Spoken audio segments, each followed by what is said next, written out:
My name is Wahid and I am a student of Jamia Afghanistan, Khyerwa. First of all, I wish you a very, very happy Independence Day. I feel great pride to give this speech. This day is a very important day for all of us. This day in India for freedom from British rule. 1947 is the important day in Indian history. It is the day when our India got freedom almost 200 years of British rule. We cannot forget our great freedom fighters who struggled and spent their whole life for the nation.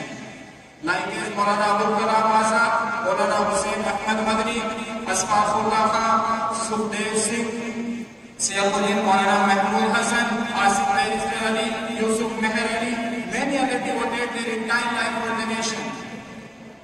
Our freedom is priceless. Our soldiers continue to fight our borders. We all know that. No nation is perfect. No nation is perfect. It needs to be made perfect. So it is our responsibility.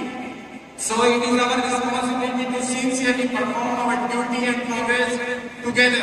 Growth of development of our India. Guys, that day is not far when India becomes the strongest and powerful country in every field. And once again, I wish you a very, very happy Independence Day. Thank you for giving me this opportunity. Assalamu alaikum.